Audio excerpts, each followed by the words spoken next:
data centers, Microsoft, Google, Amazon, and all those guys have led to massive new industrial demand.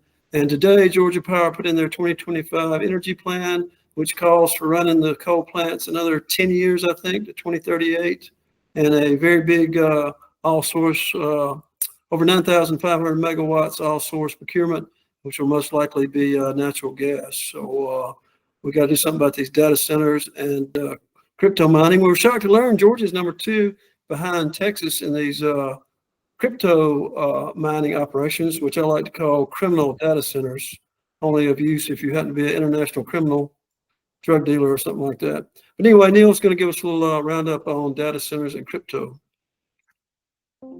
Okay, last year, the legislature passed a bill dealing with data centers. It was sponsored by a House member whose father worked for Georgia Power Company and who had always been a power company guy, but suddenly woke up to this explosive growth in demand just after they finished building the incredibly expensive plant Vogtle, which produces the most expensive electricity ever made anywhere. And he introduced a bill that would trim the tax breaks that the data center people were getting, and also would have required a study of the data center's demands on energy, water, other resources. The governor vetoed the bill because he said it would interfere with projects that were already in the pipeline and that wasn't fair. And so the legislature is returning to the topic, and the sentiment against data centers is fairly remarkable. There are a lot of new members who have arrived, and their first issue is data centers at Henry County, places like that. And the Speaker of the House was so rattled by the whole thing that he changed the rules of the House, and he created something called special committees. And he created a special committee to deal with developmental resources or something along this. It's vague, but it's data centers. And the special committee can actually handle bills like a normal committee. This is a new thing. And the special committee has been set up. There's a fellow from Holly Springs out there in South Cherokee County as the chair. And there's a number of other committee chairs or influential people are on the committee, and it had its organizational meeting yesterday, and they're going to hear from the utilities next week. But that's definitely the legislature is responding to the data center matter. This is not normally when this stuff happens, they call it economic growth and just lay down and pretend like it's a good thing. In this case, they realize it's fixing to cost a lot of money, water, resources, and they are responding. One of our allies, Representative Debbie Buckner, has been very active in this anti-data center work, and she has sought a bill to be drafted. She will not necessarily be the sponsor, but we need to get the subject matter developed, which would require all the data centers to disclose exactly how much water they're going to be using, how much power they're going to be using, how much noise they're going to make, and what are their impacts on their neighborhoods. How far away do people live, stuff like that. And the disclosure bill could prove to be a very useful tool for the special committee. They may even get the thing assigned to them, who knows? But the bill is being written so that it would be sent to the Ways and Means Committee, which is where the earlier tax break reform bill originated. And so that is a project that is underway. Now, the legislature's only been meeting for 9 days, and the snowman came twice, and they basically blew a whole week when they were supposed to be doing budget work. Didn't occur at all. So they're off to a stumbling start, let's say. But there is another other data center projects in the works. In the House, we're fairly assured there will be a bill aimed at crypto operations, and that's coming from North Georgia, but there are also some in South Georgia. There's a lot of rural opposition to crypto in Georgia. And as anyone who has studied the work of the Georgia Legislature knows, if rural people are upset about something, it gets heard about in Atlanta. Their legislators are not bashful when their people are upset. And so we may be getting rural-based legislation to attempt to get some control over the crypto people. Meanwhile, the power company is predicting giant load, as Mark mentioned, for data centers. And the PSC last week passed a rule that said that data centers would be a separate tariff, and that the power company would have to have a special rate for data centers, meaning a higher rate than the regular industrial users are paying, presumably. And when Senator Chuck Hufstetler, who was the leader against data centers in the Senate when we passed the bill last year, chairman of the Finance Committee, saw what they had done, he immediately took that rule and wrote it in the form of a statute and introduced it into the Senate. So there's now a bill. The Public Service Commission can change anything they want to. If they create it, they can undo it. But he's passing a law, so they can't undo it. And we regard that as a huge step forward. So data centers is an area where the club's interest and the interest of a lot of the legislature is coinciding. This is unusual and welcome.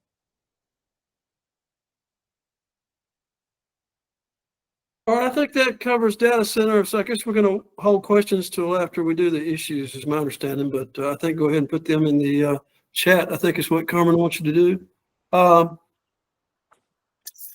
Hannah. I guess I'm doing clean energy. The main thing we're trying to do this year on clean energy is something called community solar. And what that is say you live in a condo, an apartment, you got a house that's got an awful lot of trees around it, too shady to really put rooftop solar in. You would subscribe to a small scale solar facility, 6 megawatts, which is like 30 acres or less. So you can do these in urban areas. And that's how you could get your solar power. And this is legal, I think, in 20-something states, but Georgia Power would not build it. It would be built by somebody else. So they have been opposing it because the way they make money is building giant things like Vogtle at $35 billion at Vogtle 3 and 4. So they prefer that we don't compete with them in any shape or form. So it took us 3 years to pass solar freedom, as we called it, that legalized third-party financing of rooftop solar. So this will be the second year that we have the Georgia Homegrown Solar Act. So have a good Republican sponsor from Pike County, Beth Camp. I think the bill is going to drop next week. So that's a good way to move forward on solar in Georgia. We have not been able to move, you may have heard of net metering. That's where you put rooftop solar on and you get the full price back, retail price for any solar you put back on the grid. Unfortunately, Georgia Power limited that to 5,000 customers at the PSC, and we haven't been able to expand that since at the PSC or at the legislature, but we'll keep trying on that. So, yeah, we got to keep coming with all kinds of solar energy, especially since we got these data centers that have shown up. So that's clean energy, and let's see. Oh, I skipped. I was supposed to do EV rollbacks next. Anyway, okay. You could give me EV. Thank you. All right. It's a long, sad story in Georgia. In 2015, we're coming up on the 10th anniversary of the passage of House Bill 170. That's where the road builders got the DOT to get out there and get $1 billion more a year. And one of the things they did was, besides go up on the motor fuel tax and install that $5 a night fee at any hotel or motel, they also repealed the $5,000 an EV state tax credit. Georgia was right there with California there for a while on EVs, especially with that excellent credit. So that went away. And not only that, they put the highest annual fee on electric vehicles in the country, $200 a year plus inflation, it goes up. So that certainly killed, I think 80% is how much it went down immediately, the sales in Georgia. But along came Governor Kemp, decided this was going to be the e-mobility capital of the world, or maybe at least the United States. And we agree with him on that. And Georgia has gotten, I think we're right, pretty much tied with Michigan for investment in EVs at 26 or $27 billion, the giant EV factory down there on I-16. And I guess Rivian's going forward with that $6 billion loan if Trump doesn't pull it back. And then, of course, the big SK battery plant up there going up I-85, and the other battery plants going in Cartersville. So the governor is looking for e-mobility, but the legislature is kind of dragging their feet. And in fact, when we had the big electrification of transportation study committee, they were told after time that it's the increased mileage of the gasoline cars and all the hybrids that are causing the DOT not to collect as much on the motor fuel tax. But they went ahead and changed the charging a electric vehicle fuel tax, basically kilowatt per hour charging fee, and that the single family homes and apartments residences are exempted. They claimed they were trying to get the people driving through to Florida. So the Tesla, the direct charge chargers like Tesla chargers are included, and they also included the level 2 chargers. That's like what you might plug into a church or a hotel, or what the cities and counties have got for their fleets. I think DeKalb County's got like 140 over there on Sam Street. So this is very unfortunate. Luckily, the Department of Ag hasn't been able to figure out how to test the charging equipment. So we hope to get another 1 year delay in EV tax coming in, and continue to work to try and exempt the level 2 chargers as the other states that have put this in, Oklahoma and Kentucky being the first two. They exempted both residential and the level 2 chargers. So that's the main thing going on with EV policy. Okay, I think Neil was going to protect the Okefenokee. Yeah, as y'all know, the Okefenokee swamp is threatened by Twin Pines mining, Alabama coal strip miners that have been trying to get a permit for 3 or 4 years, I think. It keeps going on and on. The permit is still pending before the Environmental Protection Division. And the United States Fish and Wildlife Service owns and operates the Okefenokee National Wildlife Monument, or Wildlife Refuge. And they have decided they want to expand the boundary of the refuge to take in the area where Twin Pines wants to mine, and they intend to buy that property from willing sellers. Twin Pines operating on a lease, I believe. But the federal agency is pretty determined not to allow the mining, because it's a threat to the water level in the swamp. There's a lot of misunderstanding about how the swamp's water level operates, but it's the groundwater beneath the swamp is as important as the rainwater that enters the swamp from the area streams, wetlands, and direct rainfall into the swamp itself. And impairing that groundwater could drop the elevation in the swamp. And if you got the water, the swamp depends on being wet. That's the nature of swamps. The fact is, under Georgia's property law, every landowner, including the federal government, has a right to reasonable use of the water on their property. The swamp has been public, owned by the people of the United States since 1937. No one has ever complained about the swamp's use of the swamp's water.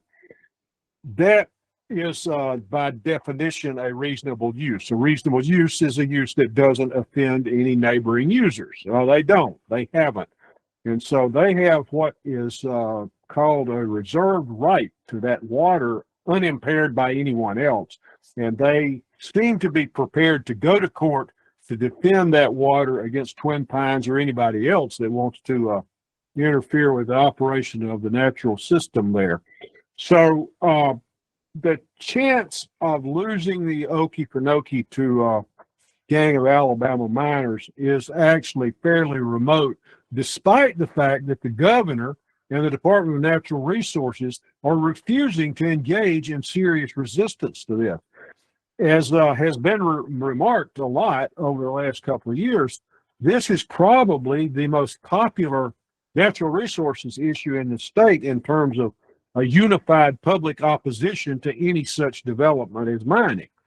And it's extraordinary exactly how intense it is. And when the bill that was introduced to prohibit the mining on Trail Ridge, which is the ridge that keeps the swamp a swamp, over a majority of the House, there's 91 members is a majority of the House. And I believe we had 95 or 96 members of the House signed on as sponsors to the bill. But the chair of the House Natural Resources Committee, Representative Lynn Smith of Newnan, is very close to the lobbyist who represents Twin Pines, Skin Edge, whose daughter works out at the power company power plant out there. And they decided they want that mining. They said that the mine's property rights were going to be impaired, and never mind the property rights of the United States. But that's the situation. That's why we are in this series of workarounds to keep the swamp protected. But we have won the battle. The Democratic political battle is won. It's just the legislature may impose a moratorium on mining or something that could happen, but it's not clear what Twin Pines is going to do, nor what the EPD is going to do, or the governor. But we'll see. But the public response has been overwhelming and rewarding.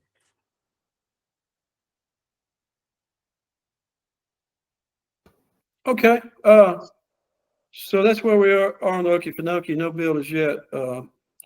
We'll see. I do want to mention before we go to questions that there is another category called rollbacks, which is what we spend a lot of time on, fighting bad bills, and we're starting to see those. The carpet industry just put in a bill, House Bill 211, to exempt themselves from liability for the use of PFAS, which you may have noticed is a very hot topic in Northwest Georgia, the capital of the carpet industry. And there's the Lieutenant Governor's red tape rollback, Senate Bill 28, and some other bad bills. So we'll have to pay attention to that. I guess questions are next. Is that where we are? Yep, that's exactly where we are. We do have a couple of questions in the chat. So I can read some of those off, and then throughout that, if people want to raise their hands as well.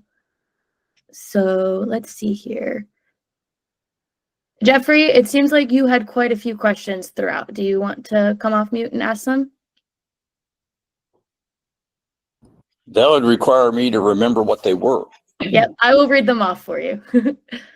Let's see. So first, how does a construction project get approved without disclosing the utility requirements? I think this was about the crypto and data centers.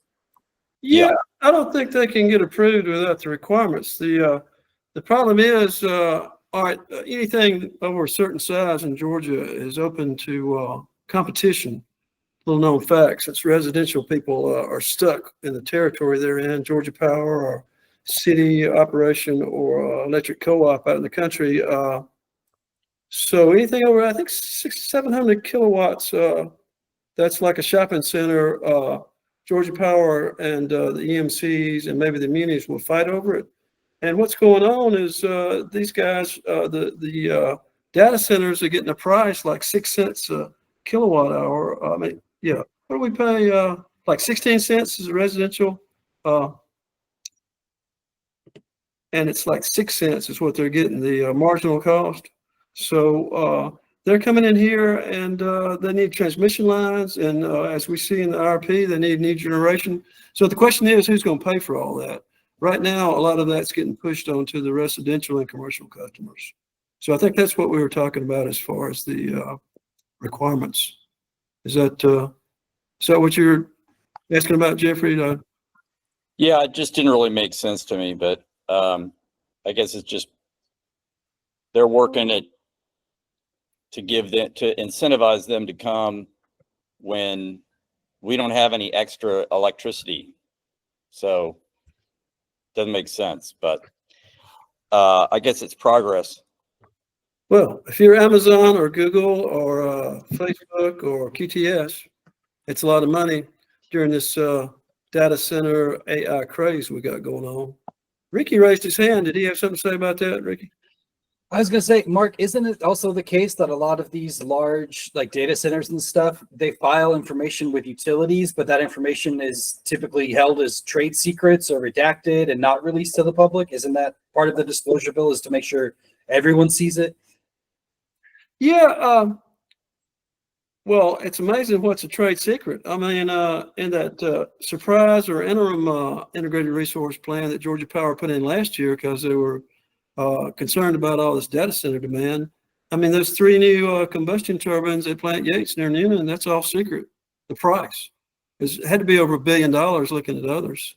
Plus, they were showing me the map to get to that giant transmission lines from Yates over to that giant QTS, $5 billion at Fayetteville, where they're condemning people's land for the transmission lines. The cost of that transmission line is secret. So yeah, we got a lot of secrecy issues and we need disclosure. All right, my next question was regarding net metering, and how do we pressure either legislature or the commission to like increase that limit? Yeah, that could be done at the PSC or at the legislature. I'm not sure why all the people working on clean energy decided to go with community solar as the reform we need. It's kind of a long list of reforms we need. I think it can come up in the, I'm not sure if it's the integrated resource plan or the rate case that follows the IRP. Yeah, I don't know. Complain to your legislator and, oh, well, Augusta, you guys can be electing a PSC commissioner. They're finally going to have some PSC elections, I understand. And the district that Eccles has got, Tim Eccles, Athens to Augusta to Savannah. Yeah, I think the best thing to do is elect a PSC commissioner over there. Isn't that a statewide election? Yeah, but they got Yes. to live in that district. So we hope to recruit an excellent candidate. Yeah, I'm not sure how those are constitutional, but apparently Georgia Conservation Voters has lost that litigation. Or Briante McCorkle, I guess, was the individual plaintiff that used to be our assistant director. Yeah, that's insane. You got to run from a district, run statewide. How that's legal, I don't know. All right, and then you mentioned stuff about EVs, but I didn't understand whether or not there is EV legislation pending or not. Yeah, I probably said too much. The 2015 bill is where we lost the tax credit and got the annual fee. And then 2 years ago, I think is when they passed that new EV fuel tax, basically kilowatt per hour charging fee. And it becomes effective on January 1, 2026. So we have to have legislation this year to delay that or exempt the level 2 chargers. So they can, if we can get the leadership to sign on to that, they can just stick it in the annual the annual DOT housekeeping bill. There's always some transportation bills rolling around. So yeah, we're trying to figure out, I know we're talking to the Department of Ag that's supposed to be regulating those chargers next week, and hope to find out that they're not ready. They're busy killing chickens, as you may have heard, with the bird flu. So they don't really have the technology we understand to do that yet, regulate those things. So there has to be a bill to fix it, is the short answer. Okay. Alrighty. Thank you, Mark and Neil. And then there's another question in the chat. Curious if Sierra Club is pursuing any legislation to encourage geothermal, given the pro-oil industry. Yeah, they like to drill, and it's interesting. Some of those frackers out there would like to drill for geothermal. Of course, there's 2 kinds. Our local well drillers are very fired up about the residential, and then there are also Georgia's, I don't know, such a great place for those giant geothermal plants like they have out west. I don't know. Neil went to all those seminars we had in December, so he may want to comment on geothermal. The term that is the geothermal that's getting the most attention now is called community geothermal, and it is being pioneered mainly in Massachusetts. They have decided to shut down their natural gas business, but they're going to reuse the gas pipelines as geothermal distribution systems, so they'll be using wells and heat pumps. And that is underway in Massachusetts. Our local well drillers had a bill last year that would give people residential tax breaks for geothermal development, and the bill failed to pass. They got it out of the Ways and Means Committee in the House, but it didn't go farther. But they are coming back again to do it, and they are also very interested in community geothermal, and where you probably wouldn't be able to use the gas lines, but you could put in additional water piping to, it could be, basically plastic hoses or something, but they want to pursue it, and they actually are good political allies because there's well drillers all over the state, and well drillers tend to be pretty outspoken in their communities. And the water crisis that has erupted in the Savannah area because of the Hyundai plant, the well drillers actually played a major role in setting that off.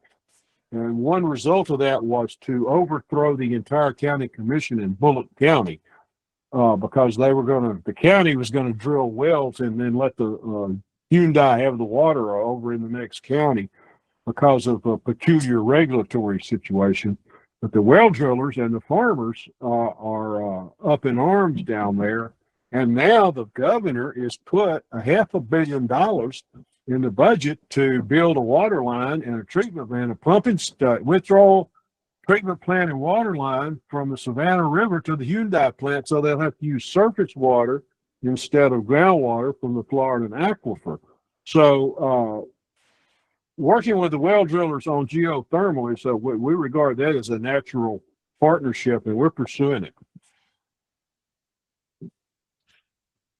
Yeah, and I was seeing a discussion here in the chat about what exactly geothermal is. Now, the residential and commercial geothermal in Georgia would be just drilling a bunch of holes and running pipes down there to make, I guess it's connected to a heat pump. Anyway, they did that over at Agnes Scott, really big houses. I don't know. It's, yeah, we can do that in Georgia.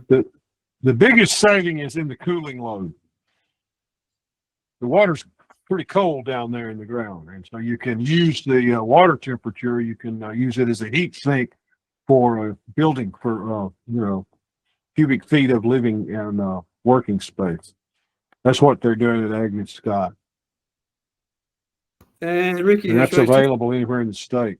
We've got a lot of water in groundwater in Georgia. Ricky wants to say something. Yeah, I was going to say one topic we missed was the Consumer Utility Council. Do y'all want to talk about that a little bit? I don't know. Neil was around back when it actually existed. You want to say something about CUC, Neil? Yeah, it played a fairly important role in the 80s, not 70s and 80s. It was created in the early 70s. And it was actually created at the behest of the Georgia Power Company. Some regulatory legal trick they had, but when Carter got in, when Carter became president, he created FERC, the Federal Energy Regulatory Commission. And he made a lot of federal money available for consumer protection work in the states. And our Georgia Consumer Utility Council took advantage of that and built a large operation that really hammered the power company. And they played a critical role in the first fight over financing Vogtle 1 and 2 in 1980 in the legislature. when the PSC and the Consumer Utility Council and the consumer groups or environmental law actually beat the power company in the legislature. And so it had played an important role. And the key to the Consumers Utility Council that's not often understood is they have a statutory right and duty to oppose any PSC decisions in the Fulton Superior Court. They have statutory standing. They don't have to get permission.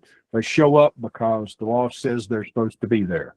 And we right now, people have to intervene in the cases and jump through hoops to get into Fulton Superior Court to contest PSC decisions. The PSC's got some kind of little phony consumer staff, but they can't sue their bosses.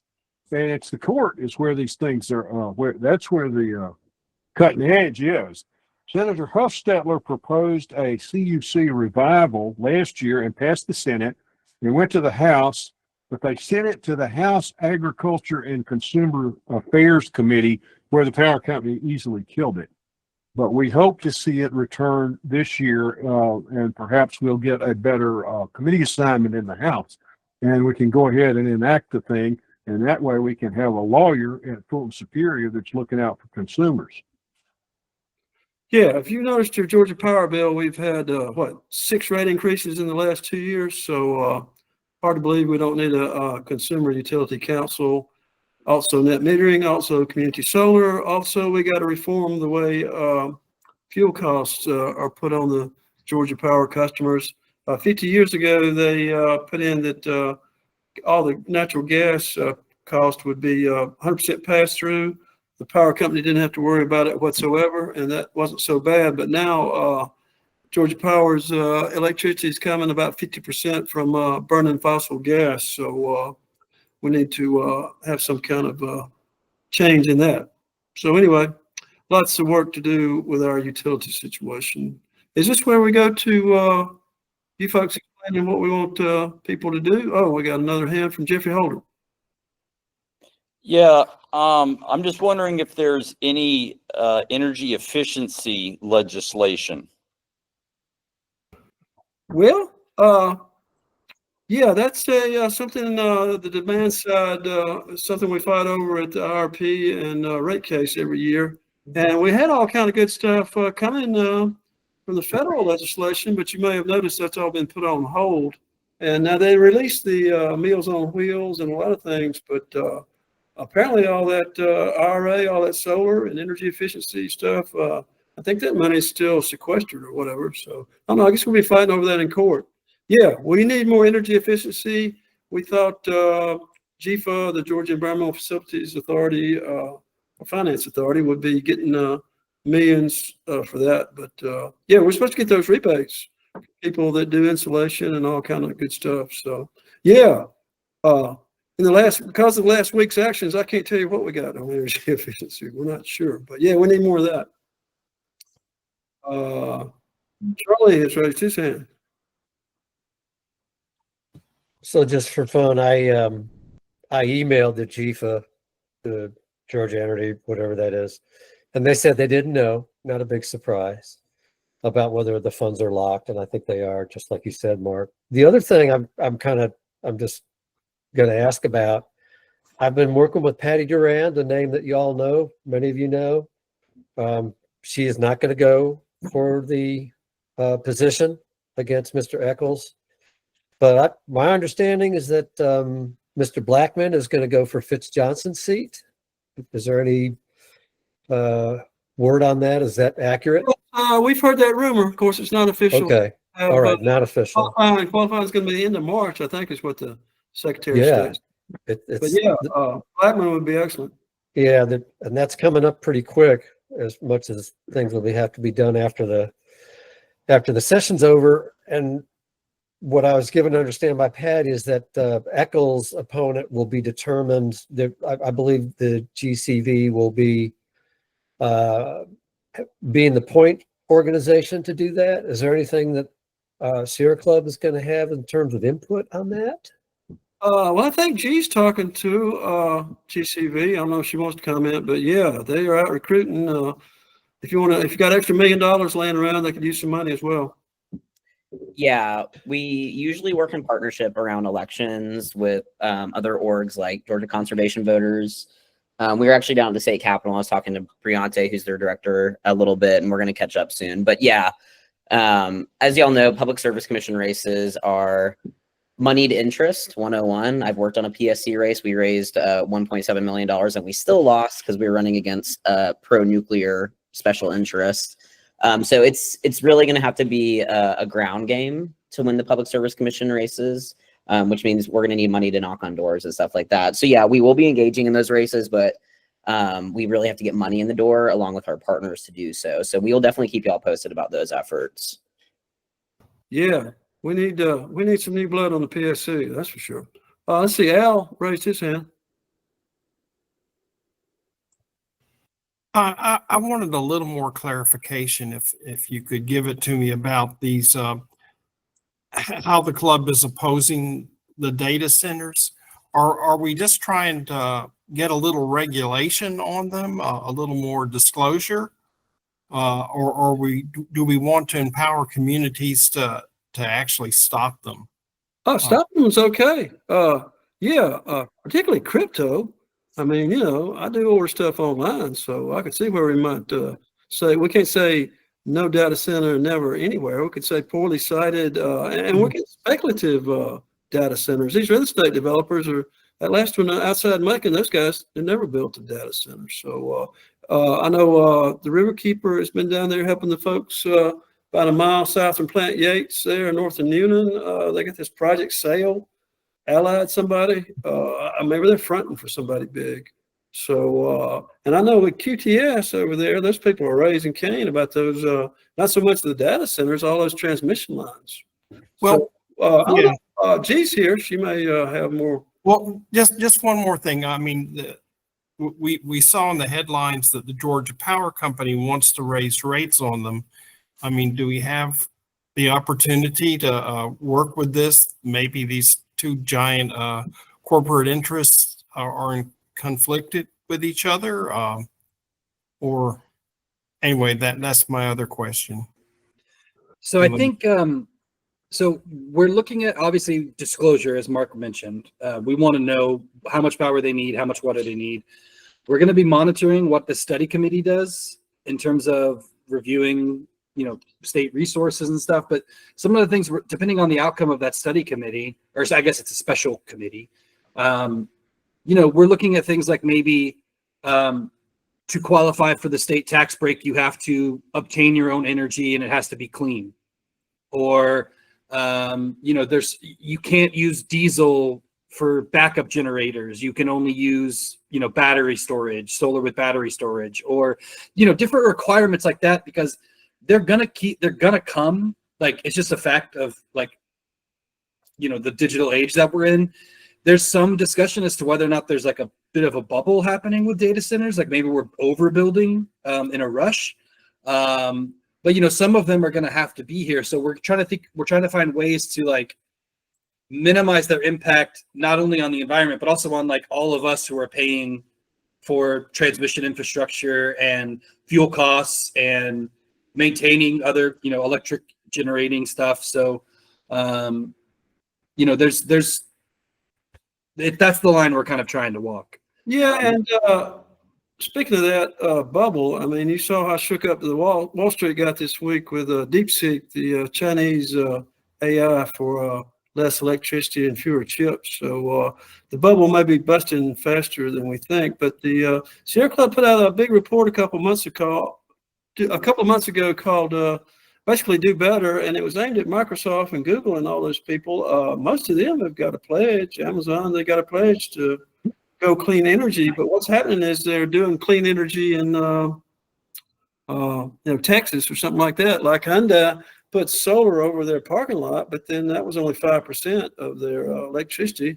Then they bought a bunch of solar in Oklahoma or Texas. So we want them to, all these clean energy, they got a Clean Energy Buyers Association, which is all those data centers, and they need to do better in their what they do. If they're going to come in here, as Ricky was alluding to, they need to cover their own electricity needs with renewable energy plus batteries.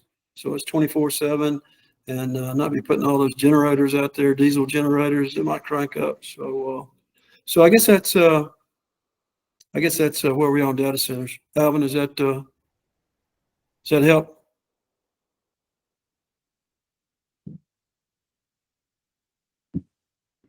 Alrighty. Any final questions before we move on to how people can get involved? Awesome. So going on, we'll talk to you how to take action in 2025 with the chapter.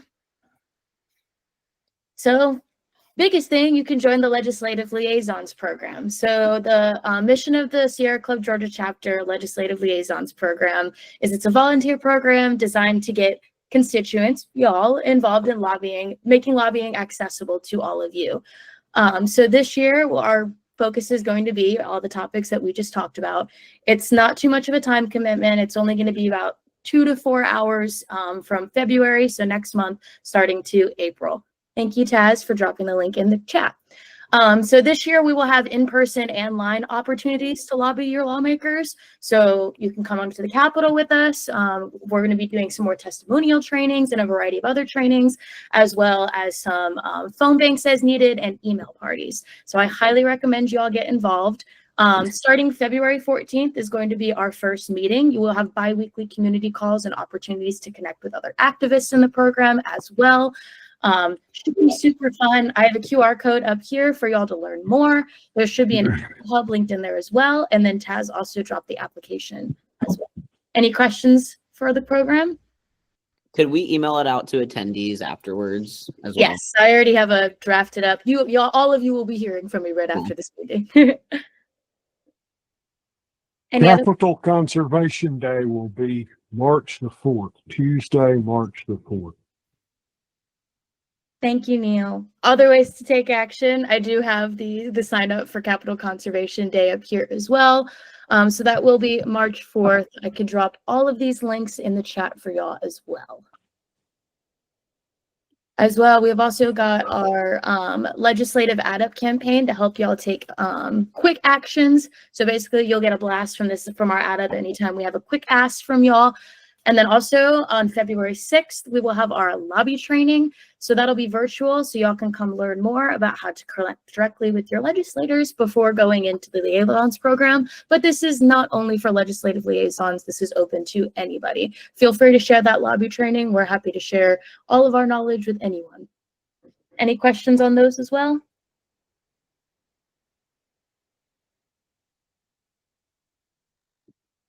Alrighty, y'all. Well, thank you for attending the 2025 Sierra Club Georgia Chapter Legislative Preview. We hope to see y'all upcoming at all of our other events. Please apply to be a liaison. We'd love to have you. Betty, I see you have raised your hand. You have a question? Just wanted to mention that the Centennial Group has its February monthly meeting this coming Thursday. Neil and Mark will be guests and will be giving this presentation as well as getting into more detail about what's going on in the legislature. So anyone who missed today, please pass the word. We'll have that flagged on our chapter calendar. So they do a nice job. All groups and members are invited. Thank you, Betty. I'll be sure to include that on the email follow-up. Thank you. And then Al, did you have a question as well? No, not at this time. I guess this email is going to tell us how to sign up for these 3 different QR codes you posted. Yes. Okay. Taz also put the links in the chat, but I will also email you all the links as a follow-up as well. Okay, very good. Thanks. Alrighty, y'all. Thank y'all once again for spending your Friday evening with us, and have a great weekend. Thank you. Thank you.